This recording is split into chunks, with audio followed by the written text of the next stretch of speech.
My name is Mary, and I'm 45 years old. I live with my husband Richard, who's the same age. We met in college and started dating soon after. My first impression of Richard was that he was serious and honest. Though a man of few words, he deeply cared about his family. I was drawn to Richard's kindness and knew I wanted to spend my life with him. Luckily, Richard felt the same way. We even promised to marry each other while still in college. Despite some calling it young love, we continued dating after graduation, and once we began our careers, we decided to get married. To our delight, we had a child shortly after getting married. Our daughter, Sarah, who was turning 21 this year, graduated from vocational school and has started working. Her workplace is close enough to commute from home, but she wanted to live on her own, so she now lives near her job. With Sarah moved out, Richard and I have been enjoying life, just the two of us, for the first time in a while. Life was pretty good, but there was one thing that bothered us: the presence of my sister-in-law, Susan. Susan, who is 38, divorced William last year after being married for 15 years. The reason for the divorce was Susan's infidelity. Despite appearing like an average woman, Susan has a weakness for men and had cheated on William multiple times during their marriage. William had seemingly turned a blind eye, but eventually he couldn't bear it anymore. He collected evidence of her affairs and confronted her with divorce papers through lawyers. Susan didn't have a chance. William even demanded a large sum of alimony from Susan's lover, David, which led to the divorce. What surprised me the most was what happened next. Unbelievably, Susan decided to remarry, this time with David. We found out about her remarriage when we received the wedding invitation. Knowing about Susan's infidelity was messing with my head. Susan, are you really going through with this wedding? Everyone knows about your affair with David. Are you sure about this? Richard, who has always doted on Susan, thinks her remarrying David is cause for celebration. But I couldn't help thinking about William, who got cheated on. Poor guy. And Susan has even more issues to deal with, issues that would soon come crashing down on us. One day, Richard got a call from Susan. Yeah, what? Are you okay? We can't tell what's going on over the phone. Come over now. Richard sounded frantic. After hanging up, he looked deeply concerned. Susan was crying on the phone and seemed too distraught to explain, so I invited her over. Richard's serious expression told me this wasn't something to take lightly. I felt uneasy, wondering what could have happened to Susan, who was supposed to be getting married in 2 months. About an hour after hanging up, Susan arrived at our place, sweating bullets. You could tell she was really stressed out. Welcome, come on in, Richard said. Mary, help me. As soon as she entered the house, it was clear Susan was panicking. Hey, calm down, Richard said, seeing the frantic Susan on the sofa and offering her some coffee. Susan gulped down the coffee and let out a deep sigh, trying to calm herself. What's got you so worked up? I asked. As I looked into Susan's face, she started to break down in tears. Richard, shocked, rushed to console her. It's okay. Can you tell us what is going on? Yeah, okay, Susan said. After shedding some tears, she drank another cup of coffee before she started talking. The thing is, I need your advice about the upcoming wedding. Wait, are you canceling the wedding? Why on earth would you do that? Richard interrupted. No, that's not it. Well, it's not it, Susan stammered. What are you trying to say? Richard asked. It seemed like Susan was trying to figure out how to explain. She hung her head and remained silent for a while. You have to tell us or we can't help. If there's something we can do, we will, Richard encouraged. Susan finally spoke the truth. The truth is, I may not be able to afford the wedding and the honeymoon. What? I was flabbergasted. All that panic, and she was worried about money? Richard turned to Susan. So let me get this straight, you're saying the wedding and the trip might be off because you can't secure the funds. Yeah, Susan replied. You work, don't you? And doesn't David have any savings? It's not that we don't have any, Susan explained. It's just that we spent it all on our divorces. We had to pay William alimony, so we can't afford the wedding or the trip. I was at a loss for words, incredulous that Susan would speak so casually about such a foolish decision. So the point of discussion is, we were hoping to borrow the money for the wedding and the trip from you too, she continued. Richard listened to Susan and furrowed his brow. Clearly, he found this whole situation ridiculous as well. After a sigh, he spoke. Oh, is that all? Well, we have some savings. We can lend you that much. What? I couldn't believe what I was hearing. You're lending it to them.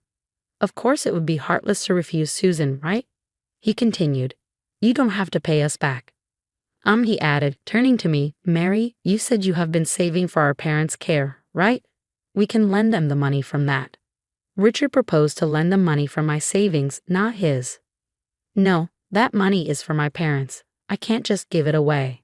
Susan broke down crying again, and Richard rushed to comfort her. What's wrong with you, not helping Susan in a time like this?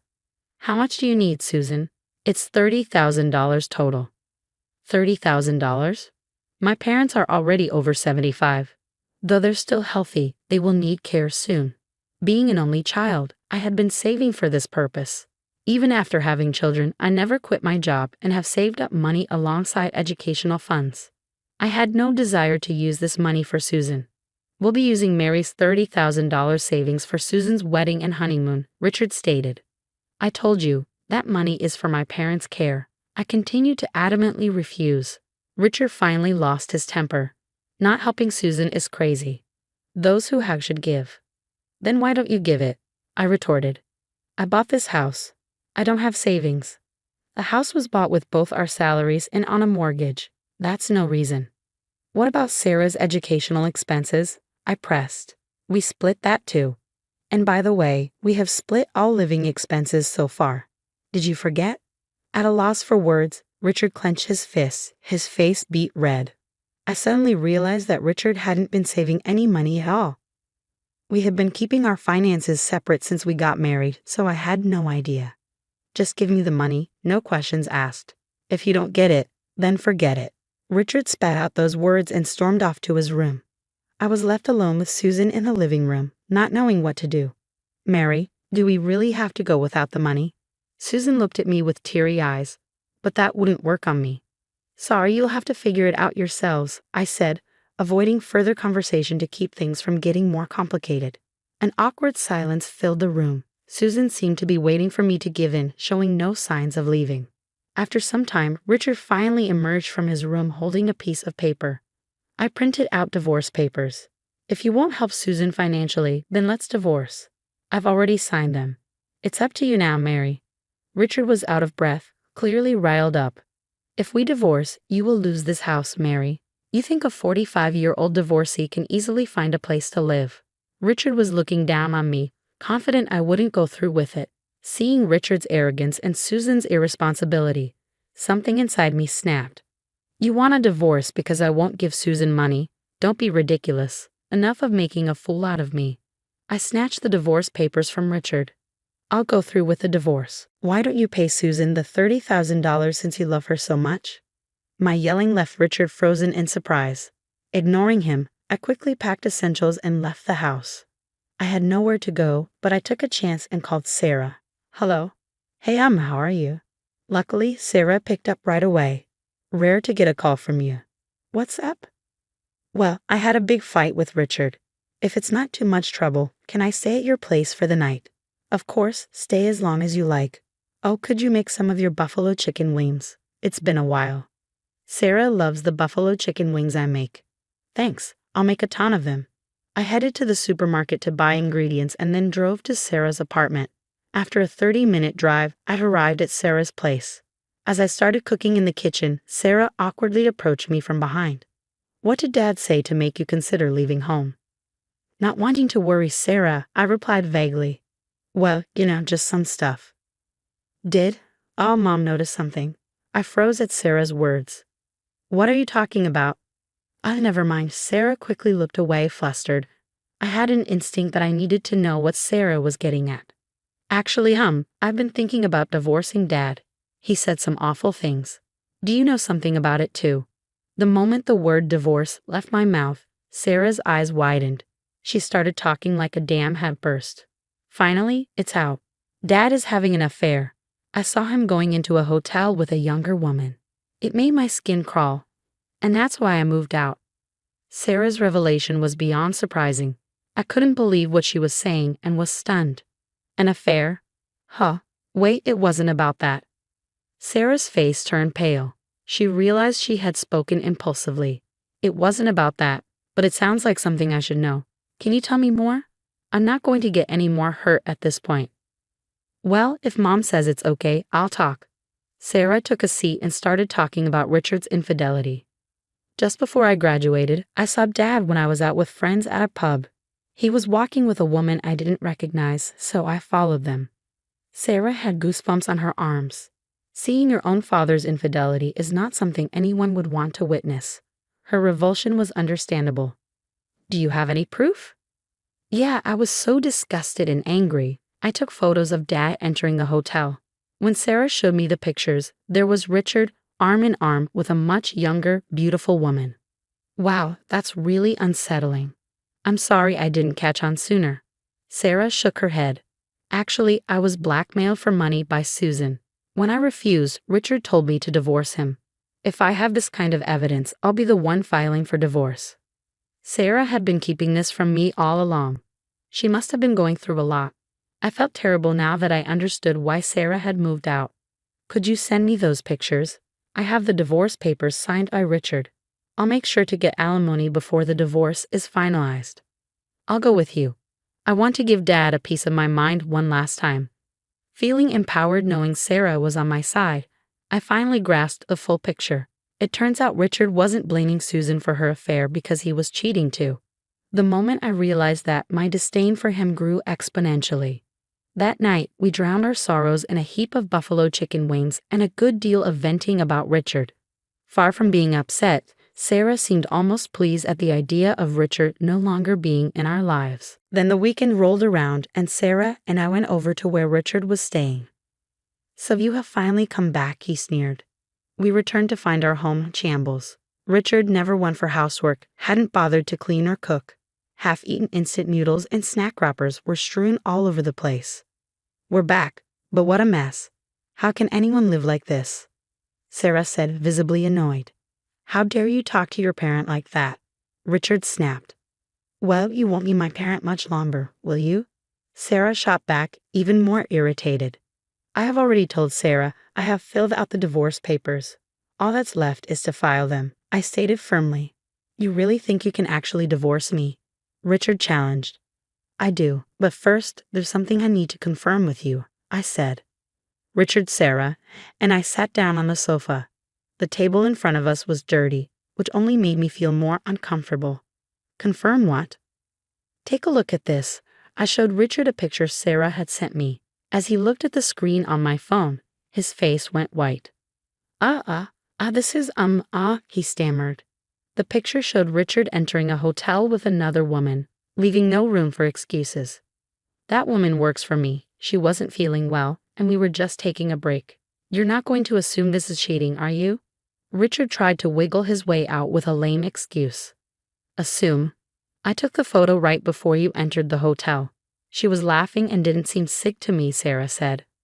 I'll give you the divorce you want, but you will have to pay the alimony decided in court, I declared. I can't afford to pay alimony. I have to give money to Susan too, Richard protested. My disappointment in Richard, who was still prioritizing Susan even now, reached new heights. Then work hard to afford both. From now on, we'll talk through lawyers, so don't contact us again. I don't need a cheating dad. Please get out of my sight, Sarah added. We were just about to leave the house when we heard Richard's desperate plea. Wait, you've got it all wrong. Please wait. He came chasing after us.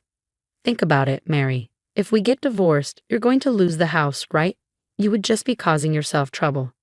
I felt not an ounce of love for Richard, who couldn't even muster an apology to the very end. It's your punishment for planning to use my money on Susan and for belittling me. I don't need this house. Mom, you can stay at my apartment for a while, Sarah said. Leaving a teary-eyed Richard behind, we walked out of the house. Oh, what a relief, I sighed. Me too, Sarah agreed. The thought that we wouldn't have to deal with Richard and Susan anymore lifted our spirits. Eventually, I was able to finalize the divorce thanks to Sarah capturing those incriminating photos. I also secured a decent settlement in court. Broke and penniless, Richard could no longer provide for Susan. As a result, Susan and David were unable to get married. They didn't just stop there. They broke off their engagement after constant fights about money. Susan blamed her inability to remarry on Richard. Infatuated with Susan, Richard felt responsible, and they now live together. However, due to paying me the settlement, Richard is also broke. In the end, they moved in with their parents, but I had already filled them in on the situation, so they got kicked out. People should learn not to depend on money and start living on their own. As for me, I decided to move back into my parents' home with Sarah. Fortunately, both of my parents are still healthy, so I used my saved caregiving funds to renovate our family home. The fully renovated house is incredibly comfortable, and both my parents and Sarah are thrilled.